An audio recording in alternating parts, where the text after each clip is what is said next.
అందరికీ నమస్కారం. పూజా వేదికకు స్వాగతం. భక్తుల కష్టాలు తీర్చే దైవంగా మనం హనుమంతుడిని కొలుస్తూ ఉంటాము.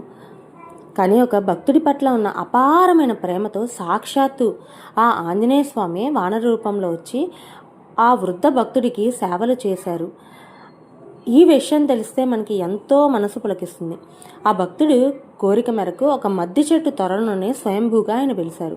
అసలు ఈ దేవాలయం ఎక్కడుంది, ఈ క్షేత్ర విశిష్టత ఏంటి అనే విషయాల గురించి తెలుసుకుందాం. ఆంధ్రప్రదేశ్లోని పశ్చిమ గోదావరి జిల్లా జంగారెడ్డిగూడెం సమీపంలోని గురువాయిగూడెంలో కొలువై ఉన్న శ్రీ మద్ది ఆంజనేయ స్వామి క్షేత్రం వెనుక ఉన్న రహస్యం ఏంటి, త్రేతాయుగం నుండి కలియుగం వరకు సాగిన ఈ అద్భుతమైన భక్తి కథ ఏంటో ఈరోజు మనం ఈ వీడియోలో వివరంగా తెలుసుకుందాం. ఈ క్షేత్ర పురాణం పద్మపురాణంలో ఎంతో అద్భుతంగా వివరింపబడింది. త్రేతాయుగంలో లంకలో రావణాసురుడి సైన్యంలో మధ్వాసురుడు అనే ఒక రాక్షసుడు ఉండేవాడు. రాక్షస కులంలో పుట్టినప్పటికీ కూడా ఆయనకి సాత్విక గుణాలే ఎక్కువగా ఉండేవి. నిరంతరం భగవత్ చింతనలోనే ఆయన ఎక్కువ తన కాలాన్ని గడుపుతూ ఉండేవారు. రావణ యుద్ధ సమయంలో శ్రీరాముని వైపు ఉండి పోరాడుతున్న హనుమంతుడి రూపాన్ని చూసి ఆ రాక్షసుడు మధ్వాసురుడు భక్తి పార్వస్యంతో మురిసిపోయారు. స్వామిపైన భక్తితో అస్త్ర సన్యాసం చేసి హనుమా హనుమా అంటూ తన ప్రాణాలను విడిచిపెట్టారు.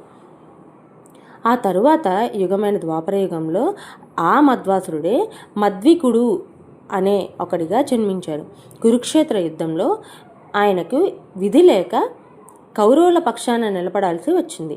అర్జునుడికి రథం పైన ఉన్న హనుమంతుడి ధ్వజాన్ని అంటే జెండాని చూడగానే అతనికి తన పూర్వజన్మలో తను మధ్వాసురుడని, తను రావణ యుద్ధంలో హనుమంతుడిని చూసి హనుమా హనుమా అంటూ తన ప్రాణాలు విడిచిపెట్టాడని ఆయనకి స్మరణకు వచ్చింది. మళ్ళీ ఇక్కడ ఈ కౌరవుల పక్షాన ఆయన యుద్ధం చేస్తూ జెండాపై ఉన్న హనుమంతుని చూసి ఆ ఆంజనేయ స్వామి నామాన్ని స్మరిస్తూనే ఆయన తన తనువుని చాలించాడు.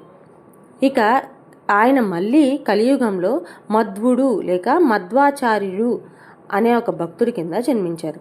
దేశ సంచారం చేస్తూ ప్రస్తుత గురువాయిగూడెంలోని ఎర్రకాలువ తీరానికి చేరుకున్నారు. అక్కడ ఆశ్రమాన్ని నిర్మించుకుని హనుమంతుడి కోసం ఘోరమైన తపస్సు ప్రారంభించారు. కాలక్రమేణా వయోభారం వల్ల ఆయనకి నడవలేని స్థితి వచ్చింది. ఒకరోజు ఎర్రకాలువలో స్నానం చేసి ఒడ్డుకు వస్తుండగా పెద్దతనం వృద్ధాప్యం వల్ల అడుగులు తడబడి నీటిలో పడబోయారు. సరిగ్గా అదే సమయంలో ఒక సాధువానరం వచ్చి అతనిని చేయి పట్టుకుని ఒడ్డుకు చేర్చింది. అంతటితో కాక ఆ వానరం ప్రతిరోజు ఆ వృద్ధ మహర్షికి స్నాన సమయాల్లో సహాయం చేయడం, అలాగే ఆయన తినడానికి పళ్ళను కూడా తెచ్చి ఇచ్చేది. కొన్ని రోజుల పాటు ఇలాగే సాగింది. ఆ మహర్షి తన తపోశక్తితో అసలు ఇది ఏమై ఉంటుందా అని ఆలోచించి గ్రహించారు. తనకు సేవలు చేస్తున్నది సాక్షాత్తు తను ఎంతగానో ఆరాధిస్తున్న ఆంజనేయ స్వామి అని తెలుసుకుని ఆయన చాలా కన్నీటి పర్యంతం అయ్యారు. అలాగే చాలా ఆశ్చర్యపోయారు.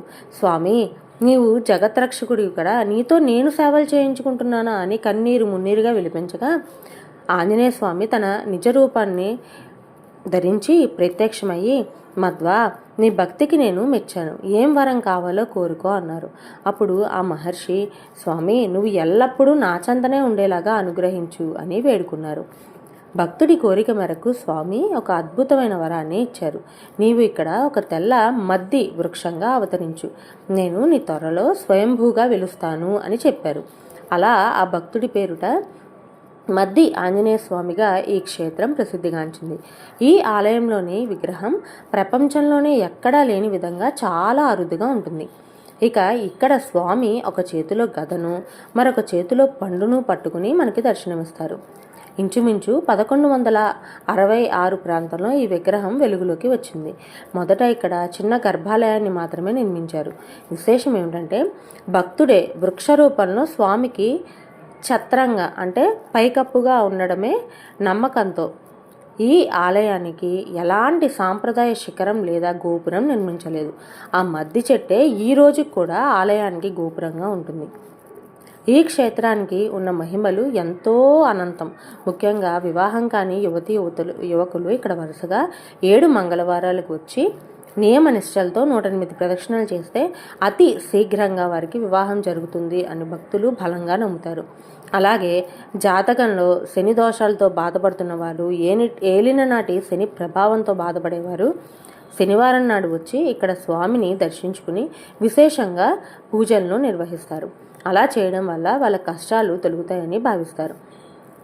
చైత్రశుద్ధ పౌర్ణమి నాడు జరిగే హనుమత్ జయంతి వేడుకలు, కార్తీక మాసంలో జరిగే ప్రత్యేక పూజలు, 1,00,000 తమలపాకుల ఆకు పూజ చూడడానికి చాలామంది భక్తులు తరలివస్తారు. భక్తుడి కోసం వృక్ష త్వరలో వెలిసిన ఆ మారుతి లీలా విశేషాలు మరెన్నో. మీలో ఎవరైనా ఈ అద్భుతమైన క్షేత్రాన్ని దర్శించినట్లయితే మీ అనుభవాన్ని కింద కామెంట్ రూపంలో మాతో పంచుకోండి. ఈ వీడియో మీకు నచ్చినట్లయితే తప్పకుండా లైక్ చేయండి. మీ స్నేహితులందరికీ, కుటుంబ సభ్యులకి షేర్ చేయండి. ఇలాంటి మరిన్ని ఆధ్యాత్మిక, చారిత్రక విశేషాల కోసం మన ఛానల్ పూజా వేదికని సబ్స్క్రైబ్ చేసుకోండి. జై బజరంగబలి, జై శ్రీరామ్, శ్రీరామ భక్తాయ హనుమతే నమః. ఓం శ్రీ మద్ది ఆంజనేయ స్వామినే నమః.